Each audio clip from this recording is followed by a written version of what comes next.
Wow super ಆಗಿದೆ. R ಅಡಿಗೆ ಮನೆಯವರೇ, ಏನ್ ತಿಂತಾ ಇದ್ದೀರಾ? ಪಾಯಸ ತಿಂತಾ ಇದೀನಿ.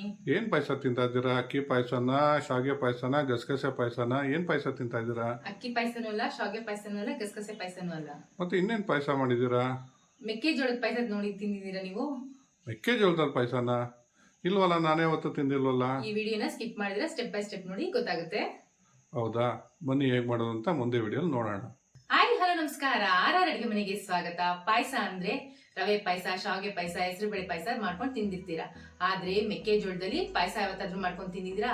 ಇಲ್ಲ ಅಂದ್ರೆ ಇವತ್ತು ಒಂದು ಮೆಕ್ಕೆಜೋಳದಲ್ಲಿ ಪಾಯಸ ಹೇಗ್ ಮಾಡುದು ಅಂತ ತೋರಿಸ್ಕೊಡ್ತಾ ಇದೀನಿ. ಬನ್ನಿ ಹೇಗ್ ಮಾಡುದು ನೋಡೋಣ. ನಮ್ ಚಾನೆಲ್ ನ ಫಸ್ಟ್ ಟೈಮ್ ನೋಡ್ತೀರಾ, ಸಬ್ಸ್ಕ್ರೈಬ್ ಮಾಡೋದ್ ಬನ್ನಿ. ಲೈಕ್ ಮಾಡಿ, ಶೇರ್ ಮಾಡಿ, ಕಮೆಂಟ್ ಮಾಡಿ. ಒಂದ್ ಮೆಕ್ಕೆಜೋಳ ತಗೊಂಡಿದೀನಿ, ಅದನ್ನ ಇವಾಗ ಬಿಡ್ಸ್ಕೊಂತಾ ಇದೀನಿ.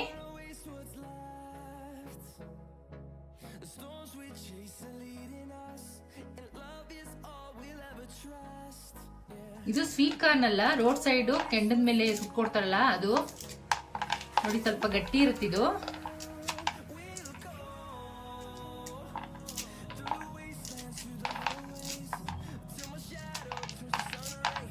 ಮತ್ತೆ ಇದು ತುಂಬಾ ಬಲ್ತಿರ್ಬಾರ್ದು, ತುಂಬಾ ಎಳೆದು ಇರಬಾರ್ದು, ಮೀಡಿಯಂ ಆಗಿರ್ಬೇಕು ಅಂತ ನೋಡ್ಬಿಟ್ಟು ತಗೊಳ್ಳಿ. ತುಂಬಾ ಎಳೆದಿದೆಯಲ್ಲ ಬರಲ್ಲ ಕೈಯಲ್ಲಿ, ಅದಕ್ಕೆ ಈ ತರ ಚಾಕು ಸಹಾಯದಿಂದ ತಕೊಂತಾ ಇದ್ದೀನಿ. ನೋಡಿ ಇವಾಗೆಲ್ಲ ಬಿಡಿಸ್ಕೊಂಡಾಗಿದೆ. 100 ಗ್ರಾಮ್ ಕಡಲೆಕಾಯಿ ಬೀಜ ತಗೊಂಡಿದ್ದೀನಿ. ಇದನ್ನ 3 ಇಂದ 4 ಅವರ್ ನೆನೆಸಿಟ್ಕೊಂಡಿದ್ದೀನಿ. ಒಂದು ಮಿಕ್ಸಿ ಜಾರ್ ತಗೊಂಡು ಬಿಡಿಸಿಟ್ಕೊಂಡಿರೋ ಮೆಕ್ಕೆಜೋಳದಲ್ಲಿ 3/4 ಭಾಗದಷ್ಟು ಜೋಳನ ಇದಕ್ಕೆ ಹಾಕೊಂತಾ ಇದ್ದೀನಿ. ನೆನೆಸಿಟ್ಕೊಂಡಿದ್ವಲ್ಲ ಕಡಲೆಕಾಯಿ ಬೀಜನೂ ಹಾಕೊಂತಾ ಇದ್ದೀನಿ. 6 ಬಾದಾಮಿನ ನೆನೆಸಿಟ್ಕೊಂಡಿದ್ದೆ, ಅದನ್ನ ಸಿಪ್ಪೆ ತೆಗೆದ್ಬಿಟ್ಟು ಹಾಕೊಂತಾ ಇದ್ದೀನಿ.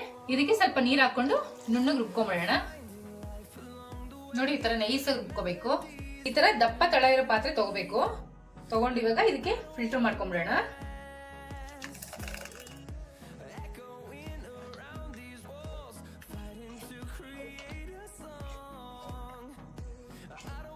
ಈ ತರ ಹಾಲು ತಕ್ಕೋಬೇಕು ಗಟ್ಟಿಯಾಗಿ, ಜಾಸ್ತಿ ನೀರು ಹಾಕಕ್ ಹೋಗ್ಬಿಡಿ.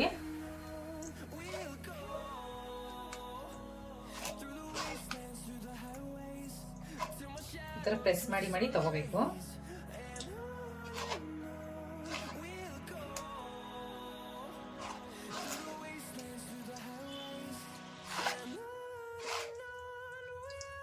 ಹಾಲು ತಕೊಂಡಿದೀನಿ ನೋಡಿ. ಈ ತರ ತಿರ್ಗಾ ಮಿಕ್ಕಿರುತ್ತಲ್ಲ, ಅದನ್ನ ತಿರ್ಗಾ ಸ್ವಲ್ಪ ನೀರ್ ಹಾಕ್ಬಿಟ್ಟು ಹಾಲು ತಕೊಳ್ಳೋಣ.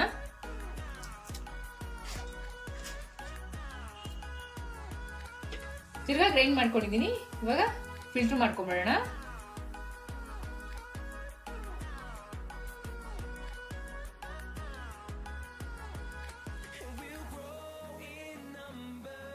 ಚೆನ್ನಾಗಿ ಪ್ರೆಸ್ ಮಾಡಿ ಹಾಲು ತಕೋಬೇಕು. ಫಿಲ್ಟರ್ ಮಾಡ್ಕೊಂಡಿರೋ ಹಾಲನ್ನ ಇನ್ನೊಂದ್ಸಲಿ ಫಿಲ್ಟರ್ ಮಾಡ್ಕೊಂಡ್ಬಿಡೋಣ.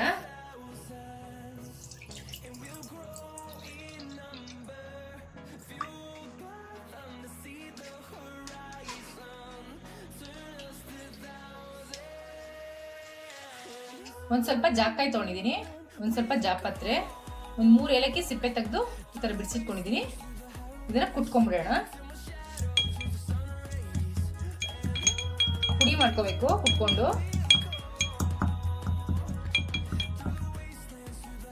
ನೋಡಿ ಈ ತರ ನೈಸಾಗೆ ಕುಟ್ಕೋಬೇಕು.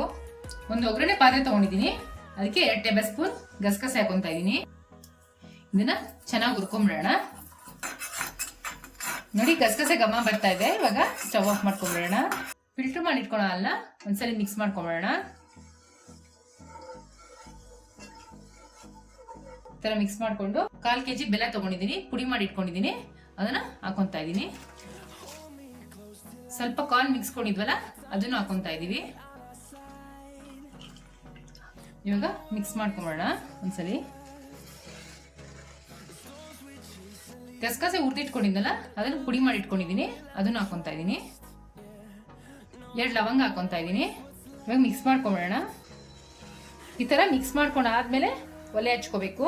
ಅಲ್ಲಿ ತನಕ ಹಚ್ಕೊಳಕ್ ಹೋಗ್ಬಿಡಿ, ಏನಾಗಿ ತಳ ಹಿಡಿದ್ಬಿಡುತ್ತೆ. ಫುಲ್ ಲೋ ಫ್ಲೇಮಲ್ಲಿ ಇರಬೇಕು ಸ್ಟವ್. ಮಿಕ್ಸ್ ಮಾಡ್ತಾ ಇರಬೇಕು, ಇಲ್ಲಾಂದ್ರೆ ತಳ ಹಿಡಿದ್ಬಿಡುತ್ತೆ. ಚೆನ್ನಾಗಿ ಕುದಿ ಬರಬೇಕು, ಅಲ್ಲಿ ತನಕ ಕಲ್ಸ್ಕೊಂತಾ ಇರಬೇಕು. ಒಂದು 5 ರಿಂದ 10 ನಿಮಿಷ ಆಗುತ್ತೆ. ನೋಡಿ ಇವಾಗ ಬೆಲ್ಲ ಚೆನ್ನಾಗಿ ಕರಗಿದೆ, ಆದ್ರೂ ಮಿಕ್ಸ್ ಮಾಡ್ಕೊಂತಾನೆ ಇರಬೇಕು. ನೋಡಿ ಇವಾಗ ಗಟ್ಟಿ ಆಗ್ತಾ ಇದೆ, ಇವಾಗ ಕುದಿಯಕ್ಕೆ ಸ್ಟಾರ್ಟ್ ಆಗ್ತಾ ಇದೆ. ಈ ಥರ ಮಿಕ್ಸ್ ಮಾಡ್ತಾನೆ ಇರಬೇಕು. ಒಂದ್ಸಲಿ ಬೇಕಾದ್ರೆ ಟೇಸ್ಟ್ ನೋಡ್ಬಿಟ್ಟು ಮೀಡಿಯಂ ಸ್ವೀಟ್ ಇಷ್ಟಪಡೋರು ಕರೆಕ್ಟ್ ಆಗಿದೆ ನಾನು ಸ್ವೀಟ್ ಹಾಕಿರೋದು. ಇಲ್ಲ ಜಾಸ್ತಿ ಸ್ವಲ್ಪ ಸ್ವೀಟ್ ತಿಂತೀನಿ ಅನ್ನೋರು ಇನ್ನೊಂದು ಸ್ವಲ್ಪ ಬೇಕಾದ್ರೆ ಬೆಲ್ಲ ಹಾಕೋಬಹುದು. ನೋಡಿ ಎಷ್ಟು ಗಟ್ಟಿಯಾಗಿದೆ ಅಂತ. ಇದು ಇನ್ನೊಂದು ಸ್ವಲ್ಪ ಕುದಿ ಬಂದ್ರೆ ಸಾಕು. ನೋಡಿ ಚೆನ್ನಾಗಿ ಕುದಿತಾ ಇದೆ, ಇವಾಗ ಆಗಿದೆ. ಸ್ಟವ್ ಆಫ್ ಮಾಡ್ಕೊಂಡ್ಬಿಡೋಣ. ನಾನು ಖರ್ಜೂರ ತಗೊಂಡಿದ್ದೀನಿ, ಅದನ್ನ ಕಟ್ ಮಾಡ್ಕೊತಾ ಇದ್ದೀನಿ. ಸಣ್ಣ ಕಟ್ ಮಾಡ್ಕೋಬೇಕು.